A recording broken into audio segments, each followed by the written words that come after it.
Hello learners, welcome to channel. तो इस video में हम डिस्कस करेंगे यूनिट 5 से कुछ इंपॉर्टेंट टॉपिक। तो चलिए स्टार्ट करते हैं। सबसे पहला टॉपिक है इंटरनेशनल इंस्टीट्यूशन। तो देखिए इंस्टीट्यूशन क्या होता है। इंस्टीट्यूशन यानी कि ऑर्गेनाइजेशन जो कि अपने यहाँ पे जो भी लोग हैं, जो भी डिपार्टमेंट हैं, सभी को क्या करता है, उनके लिए रूल रेगुलेशन बनाता है, उनको कोऑर्डिनेट करवाता है, उनको मॉनिटर करता है, उनको कंट्रोल करता है।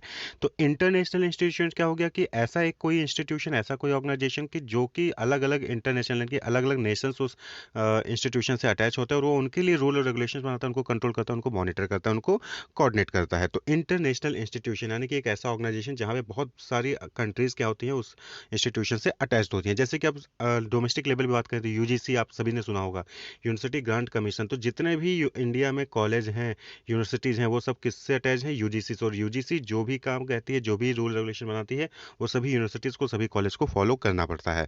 तो यूजीसी क्या होगी? इंस्टीट्यूशन हो गए। तो इंटरनेशनल इंस्टीट्यूशन ऐसे ही बहुत सारे इंटरनेशनल इंस्टीट्यूशन है जो कि सभी कंट्रीज उनसे अटैच होती हैं और उनके अकॉर्डिंग जो है रूल रेगुलेशन को फॉलो करना होता है। जब भी इंटरनेशनल ट्रेड होता है तब तो उसको फॉलो करना होता है। तो इंटरनेशनल इंस्टीट्यूशन कहते हैं rules and organisation that govern and constrain the behaviour of member countries. तो जो भी कंट्रीज होती हैं किसी भी इंटरनेशनल इंस्टीट्यूशन से रिलेटेड, उनको जो है रूल रेगुलेशन उनके लिए डेवलप करती है और उनके बिहेवियर को गवर्न करती है, कंट्रोल करती है। Help to set the international agenda. International agenda जो है सेट करने में हेल्प करती है। ऐसा नहीं कि ट्रेड हो रहा है या फिर मॉनेटरी फंड से रिलेटेड है, किसी कंट्री को पैसे की जरूरत पड़ गई तो वो इंस्टीट्यूशन आगे आती है। ट्रेड हो रहा है तो ट्रेड में सभी को लिए एक जैसा रूल रेगुलेशन फ्रेम करती है। ऐसा नहीं कि आपका मन करे जो भी कर एक्सपोर्ट कर रहे हैं, दूसरे का मन जो कर रहा है वो इंपोर्ट कर रहा है, तो ऐसा नहीं होना चाहिए। तो सभी के लिए कॉमन एजेंडा जो है वो सेट करती है। Mediate political bargaining. तो पॉलिटिकल बार्गेनिंग में भी जो है वो हेल्प करती है, मीडिएट करती है। जैसे कि अभी आप देख रहे होंगे पॉलिटिकल इशू है, जैसे कि कश्मीर को लेकर मुद्दा है, तो वहाँ पे यूएन का भी जो है आता है, यूएन का भी जो है उसमें आता है रोल आता है। इसी तरीके से जब देखिए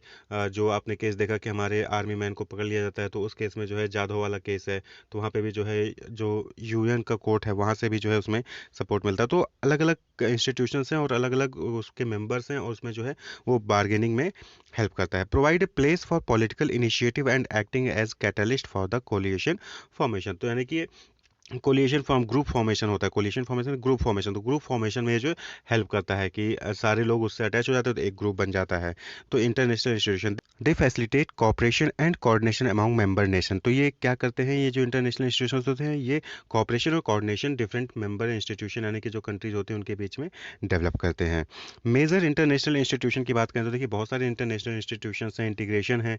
तो वहाँ पे लेकिन हम मेजर, जैसे आपने इससे पहले वीडियो में देखा होगा EFTA पढ़ा था हमने, एनाफ्टा पढ़ा था। ये भी क्या है, एसोसिएशन हैं, अलग अलग कंट्री आपस में मिलकर एक फ्री ट्रेड एरिया जो है उन्होंने डेवलप किया था।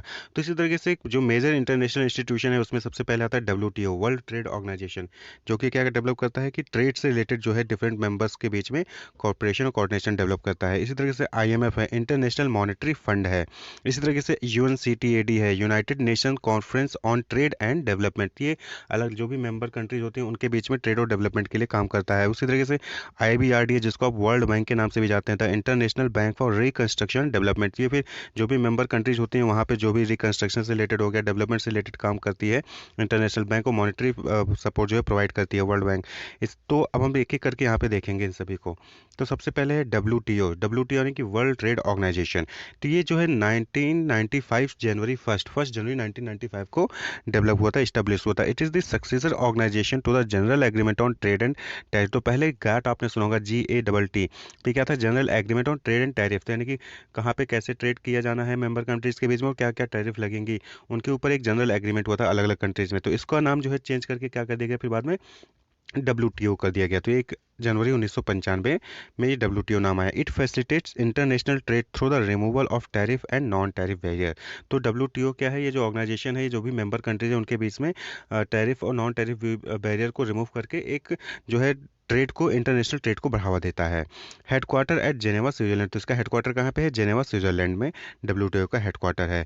164 मेंबर कंट्रीज जो हैं इस WTO में जो है मेंबर कंट्रीज इन्वॉल्व हैं। India has been a WTO member since January 1 1995 and a member of GATT since 8 July 1948। तो GATT यानी general agreement on trade and tariff में जो इंडिया था वो 8 जुलाई 1948 से मेंबर बना था। वहीं पे WTO में 1 जनवरी 1995 से ही उसका मेंबर है तो इंडिया। अब बात कर लें कि ऑब्जेक्टिव क्या है WTO का। तो देखिए मेन ऑब्जेक्टिव जो है, सिंपल सी बात है कि ट्रेड को बढ़ावा देना है। तो the WTO objective is to help trade flow smoothly, freely and predictably. यानी कि स्मूथली, आसानी से, सभी और प्रिडिक्टली अमाउंट में, कि हाँ कितने से इतने तक जो है ट्रेड होने वाला है। ये ऑब्जेक्टिव है उनका कि वो हेल्प करें इन सब में। Achieving progressive liberalisation of trade in services as mandated in the GATS, तो जो general agreement on trade and services था उसके अकॉर्डिंग जो है लिबरलाइजेशन जो है ट्रेड में सर्विसेज में जो है प्रोवाइड करना होता है। इनका प्रोग्रेसिव लिबरलाइजेशन है कि जो है बढ़ते हुए क्रम में जो है छूट मिलनी चाहिए लोगों को आपस में जो मेंबर कंट्रीज हैं। Ensuring flexibilities for developing countries with special priority to be given to less developed countries, तो यहाँ पे क्या है कि फ्लेक्सिबिलिटी प्रोवाइड करना है जो डेवलप्ड कंट्रीज हैं वहाँ पे, और साथ ही साथ जो लेस डेवलप्ड कंट्रीज हैं उनको प्रायोरिटी भी देना है कि हाँ उनको ट्रेड करने का ज़्यादा मौका मिले, टैरिफ उन पे कम लगे। Respecting the need of small and medium size service supplier particularly in developing countries with a commitment to respect the existing structure and principle of the GATS, तो ये भी एक क्या है कि एक तरीके से जो स्मॉल और मीडियम साइज सर्विस सप्लायर्स हैं उनको भी रेस्पेक्ट करना, यानी कि खाली जो बड़े बड़े ऑर्गेनाइजेशन है सिर्फ वही ट्रेड में लगे पड़े हैं और जो छोटे छोटे ऑर्गेनाइजेशन उनको मौका नहीं मिल रहा है एक्सपोर्ट इंपोर्ट या फिर इंटरनेशनल मार्केट में एंटर करने का, तो ऐसा नहीं है, उनको भी बढ़ावा देने का काम होता है। ये ऑब्जेक्टिव है। तो अगर ओवरऑल आप बात करें ऑब्जेक्टिव डब्ल्यूटीओ का, तो सिंपल सा है कि आपको यहाँ पे ट्रेड को बढ़ावा देना है स्मूथली, बिना किसी रेस्ट्रिक्शंस के आराम से फैसिलिटेट करना है ट्रेड को एक कंट्री से दूसरे कंट्री में, जो भी मेंबर कंट्रीज है उनके बीच में, और सभी को लेकर चलना है, डेवलप को भी लेकर चलना है, नॉन डेवलप कंट्रीज को भी लेकर चलना है, स्मॉल और मीडियम इंटरप्राइजेस को भी लेके चलना है। तो ये ऑब्जेक्टिव हो गया। अब बात करें फंक्शंस के, तो क्या फंक्शंस परफॉर्म करते हैं, तो एडमिनिस्ट्रेटिंग ट्रेड एग्रीमेंट, जो भी ट्रेड एग्रीमेंट्स है उसको एग्रीमेंट एडमिनिस्ट्रेट करता है, रूल रेगुलेट को चेक करता है। Acting as a forum for trade negotiation, तो कहीं पे भी किसी भी कंट्री के बीच में, दो कंट्री के बीच में कोई भी प्रॉब्लम आ रही है तो वहाँ पे नेगोशिएबल करने आता है डब्ल्यूटीओ। सेटलिंग ट्रेड डिस्प्यूट, जो भी ट्रेड से रिलेटेड डिस्प्यूट होते हैं उसको सेटल करता है डब्ल्यूटीओ दो कंट्रीज के बीच में। रिव्यूइंग नेशनल ट्रेड पॉलिसीज, जो भी नेशनल ट्रेड पॉलिसीज होती हैं हर कंट्री के, उनको रिव्यू करता है कि हाँ वो वर्ल्ड ट्रेड ऑर्गेनाइजेशन के अकॉर्डिंग है कि नहीं है। Building the trade capacity for developing economies, जो भी डेवलपिंग इकोनॉमीज है उनके लिए जो ट्रेड कैपेसिटी डेवलप करने में हेल्प करता है। Cooperating with other international organisations, जो इसके अलावा डब्ल्यूटीओ के अलावा भी जो इंटरनेशनल ऑर्गेनाइजेशन है उनके साथ कोऑपरेट करने में हेल्प करता है। तो ये फंक्शंस हो गए डब्ल्यूटीओ के। इसी तरीके से आपने देखा आईएमएफ। आईएमएफ क्या है, international monetary fund, head quarters इन वाशिंगटन डीसी, तो ये वाशिंगटन डीसी में जो है इसका हेड क्वार्टर है। कंसिस्टिंग ऑफ 190 कंट्रीज, तो वर्ल्ड में 190 कंट्रीज जो हैं वो यहाँ के इसके मेंबर हैं आईएमएफ के, जो 1944 में इस्टेब्लिश हुआ था। और इसका मेन काम क्या है, इंटरनेशनल मॉनेटरी फंड, ये क्या करती है कि मॉनेटरी फंड जो है प्रोवाइड करती है अलग अलग कंट्रीज को, डेवलपिंग कंट्रीज को डेवलप में, या फिर कहीं पे भी कोई प्रॉब्लम आ जाती है तो वहाँ पे जो है आती है हेल्प करने। तो वर्किंग टू foster global monetary cooperation, securing financial stability, facilitate international trade, promote high employment and sustainable economic growth, and reduce poverty around the world। तो इसका मेन फोकस क्या हो गया कि एक तो मॉनेटरी कोऑपरेशन तो डेवलप करती है, साथ ही साथ जो है इंटरनेशनल ट्रेड को भी बढ़ावा देती है, हाई एम्प्लॉयमेंट को बढ़ावा दे रही है कि ज़्यादा से ज़्यादा एम्प्लॉयमेंट हो, और वहीं साथ ही साथ जो पॉवर्टी होती है अलग अलग कंट्रीज़ में, वो गरीबी को हटाने की भी ऊपर काम करती है international monetary fund. The IMF primary purpose is to ensure the stability of the international monetary system, तो जो इंटरनेशनल मॉनेटरी सिस्टम होता है कि जो पैसे की लेन देन हो रही है करेंसी की, उसको जो है स्टेबल रहे, ज़्यादा फ्लक्चुएट ना करे, उसको जो है इसका मेन पर्पस होता है कि उसको इंश्योर करना। The system of exchange rate and international payment that enables countries to transact with each other, इसके ऊपर भी फोकस करती है कि कैसे एक्सचेंज रेट को डिटरमाइन करना है, क्या इंटरनेशनल पेमेंट सिस्टम होना चाहिए, इन सब पे भी ये वर्क करती है जिससे कि स्टेबिलिटी बनी रहे इंटरनेशनल मॉनेटरी सिस्टम में। तो आईएमएफ फंक्शन की बात कर लें आईएमएफ की, तो the IMF fundamental mission is to ensure the stability of the international monetary system, तो जो इंटरनेशनल मॉनेटरी सिस्टम है, एक्सचेंज हो गया, अर्निंग हो गया, ट्रांजेक्शन हो गया, उन सभी को स्टेबल करना, उसको इंश्योर करना कि हाँ वो सही तरीके से स्मूथली फ्लो हो। इस डज सो इन 3 वेज, तो ये जो काम है इसको 3 तरीके से वो आईएमएफ करती है। पहला है इकोनॉमिक सर्विलांस, सर्विलांस यानी कि इकोनॉमिक में जो भी लेन देन हो रहा है उसको सर्विलांस करती है, चेक करती है। Keeping track of the global economy and the economies of member countries, तो ग्लोबल इकोनॉमी और जो इकोनॉमी मेंबर कंट्रीज का है उसकी इकोनॉमी को भी वो ट्रैक करती है, चेक करती रहती है। लेंडिंग यानी कि lending to countries with balance of payment difficulties, जिनके पास भी पैसे की दिक्कत होती है उनको पैसा ये उधार देती है, लेंड करती है जो भी मेंबर कंट्रीज हैं उनको। Capacity building, giving practical help to member, साथ ही साथ कई सारे ऐसे डेवलपिंग कंट्रीज होती है फिर अनडेवलप्ड कंट्रीज होती हैं, उनके अंदर कैपेसिटी बिल्ड करने की कि हाँ वो भी आगे आगे जो है फेस कर सके, कंपटीशन में पार्टिसिपेट कर सके, तो उनकी कैपेसिटी को बिल्ड करने में जो है आईएमएफ हेल्प करती है by providing the different amount of the money उनको प्रोवाइड करके। तो ये फंक्शन हो गए आईएमएफ के। अब बात कर लेंगे आईबीआरडी, तो ये क्या है, international bank for reconstruction and development, ये इस्टेब्लिश हुआ था 1944 में, तो ये वर्ल्ड बैंक के नाम से भी जानते हैं।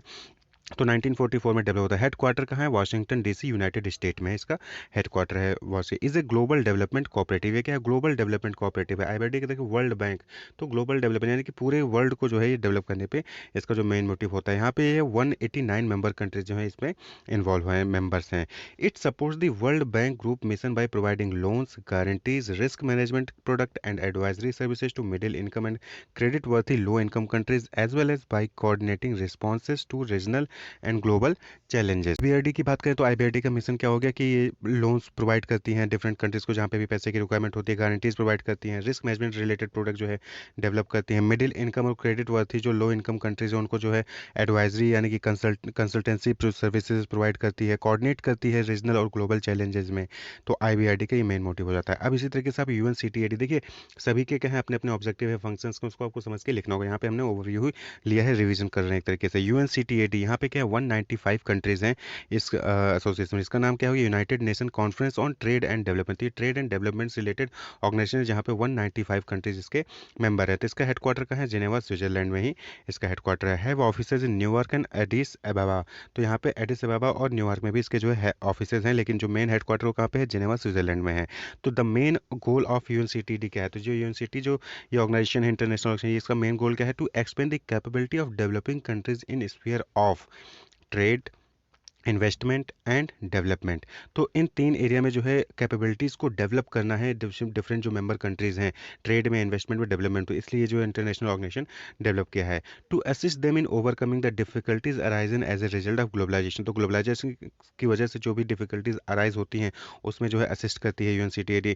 To integrate on an equal footing into the world economy. तो वर्ल्ड इकोनॉमी में सभी इक्वली जो है पार्टिसिपेट करें, इक्वल रहें, कोई आगे पीछे ना हो। इसके लिए भी जो है ये इंटीग्रेट करने की कोशिश करती है, सभी को मिला जुला के लेके साथ में चलने की कोशिश करती है यूएनसीटीएडी। तो ये जो है इसका मेन फंक्शन हो गया, एक तरीके से ऑब्जेक्टिव भी कह ले सकते हैं, फंक्शन भी आप इसको कह सकते हैं। तो यूएनसीटीएडी क्या हो गया कि United nation conference on trade and development. तो ट्रेड एंड डेवलपमेंट भी ये जो है कॉन्फ्रेंस है, यूनाइटेड नेशंस है 195 कंट्रीज़ का, जो कि आपस में मिलजुल कर ट्रेड से रिलेटेड, इन्वेस्टमेंट से रिलेटेड, डेवलपमेंट से रिलेटेड जो है काम करती हैं। ग्लोबलाइजेशन से रिलेटेड जो भी डिफिकल्टी आती है उनको जो है रिमूव करने की कोशिश करती हैं। वर्ल्ड इकोनॉमी में सभी को इक्वल लेके आगे बढ़ने की कोशिश करती हैं। तो ये यूएनसीटीएडी हो गया। तो ये डिफरेंट ऑर्गेनाइजेशन से, जैसे कि डब्ल्यूटीओ हो गया, वर्ल्ड ट्रेड ऑर्गेनाइजेशन, इसका मेन मोटिव हो गया कि ट्रेड को बढ़ावा देना है, डिफरेंट कंट्रीज के बीच में ट्रेड स्मूथली फ्लो हो बिना टैरिफ, नॉन टैरिफ वेरियस के प्रॉब्लम के। आईएमएफ हो गया, इंटरनेशनल मॉनेटरी फंड, ये ट्रेड भी दे रही है, फाइनेंस भी प्रोवाइड करती है, पॉवर्टी को हटाने का काम करती है। आईबीआरडी हो गया, international bank for reconstruction and development, ये क्या है? लोन्स दे रही है डिफरेंट कंट्री को अपने यहाँ पे जो रिकंस्ट्रक्शन का काम कर सके, डेवलपमेंट का काम कर सकें। इस तरीके से यूएनसीटीए दी भी ट्रेड एंड डेवलपमेंट का काम कर रही है कि ट्रेड और डेवलपमेंट को बढ़ावा दिया जाए। अलग अलग कंट्रीज हैं जो सभी के बीच में सभी को एक साथ लेके इक्वल इकोनॉमिक ग्रोथ के साथ लेके चले, ग्लोबलाइजेशन की वजह से जो भी प्रॉब्लम आ रही है उनको साथ लेके चले। तो ये कुछ इंपॉर्टेंट इंस्टीट्यूशन हैं, इंटरनेशनल इंस्टीट्यूशन है, जो कि अपने मेंबर कंट्रीज को हेल्प करती हैं ट्रेड से रिलेटेड, फाइनेंस से रिलेटेड, लोन से रिलेटेड, डेवलपमेंट से रिलेटेड इंस्टीट्यूशंस जो है हेल्प करती हैं, रूल रेगुलेशन फ्रेम करती हैं, कोऑर्डिनेट करती हैं, कोऑपरेट करती हैं अलग अलग कंट्रीज को। तो डब्ल्यूटीओ, आईएमएफ, आईबीआरडी, यूएनसीटीएडी। तो इस वीडियो में इतना ही। Wish you all the best, keep watching, subscribe the channel for more videos. Thank you.